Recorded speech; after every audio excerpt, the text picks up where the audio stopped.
Fermerët dhe blegtorët në zonën e Lushnjës po ngren shqetësimin se në shumë raste nga grumbulluesit e prodhimit, disa prej të cilëve janë biznese të vogla ose punojnë në të zezë, nuk lëshojnë autofaturën për blerjen e këtij prodhimi ku përfshihet edhe qumshti prej fermerit.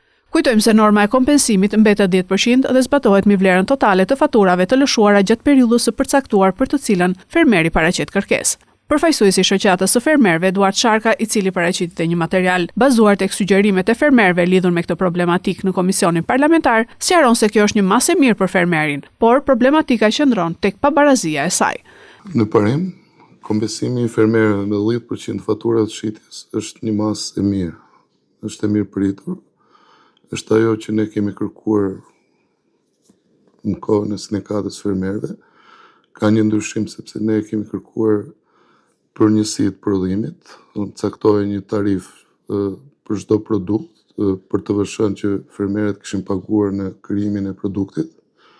Ky vendim është në bazë vlerës faturave. Ka një problem sepse unë kam marrë si shembull në komisionin parlamentar kur parashtrova sugjerimet e fermerëve, në rast se kemi mbjell domate. Një fermer ka mbjell domate dhe njëri del një javë më vonë se tjetri, rastisht që ai që ka mbjell që del një javë përpara e ka çmimin 1000 lekë dhe merr 100 lekë të vjetra për kilogram kompensim, kurse ai që del një javë më vonë bie çmimin e 500 dhe merr 50 lekë. Mirë, po më shumë nevojë për kompensim ka ai që shet më lirë, që në krizat e tregut kur bie çmimi, ai ka nevojë për kompensimin. Sektori bujqësisë është 80% informal, fakti pranuar nga qeveria. Kjo do të thotë që produkti fermerit lëviz pa faturë dhe ai nuk do të marrë kompensimin, thot Sharka. Fermerët brenda vitit kanë të drejtë të aplikojnë për përfitimin e kompensimit të TVSH-s 10% 2 herë në vit, në qershor dhe në dhjetor. Kur ka informalitet do të thotë që produkti fermerit lëviz pa faturë. Në momentin që fermeri produktin e lë pa faturë në treg, ai nuk përfiton nga ky kompensim.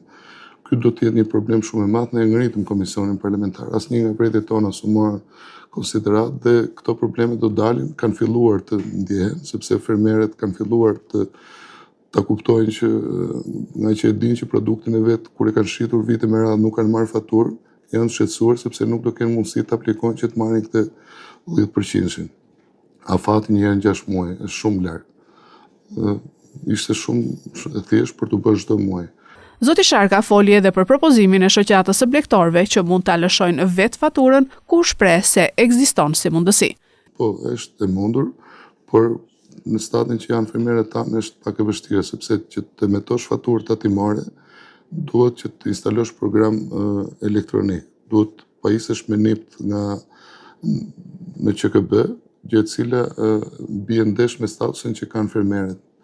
Fermerët tanë janë pajisur me NIP fermeri. NIP të fermerit deri 100 milion të vjetra xhiro në vit nuk paguajnë asnjë lloj tatimi. Në momentin që do pajisin me NIP tregtar, po kaluan bën subjekte tatimore, ka nevojë për ekonomist dhe është një stat që jo të gjithë fermerët, pothuajse një pjesë e mirë, nuk e kanë mundësinë për të pajisur me program për lëshuar faturë.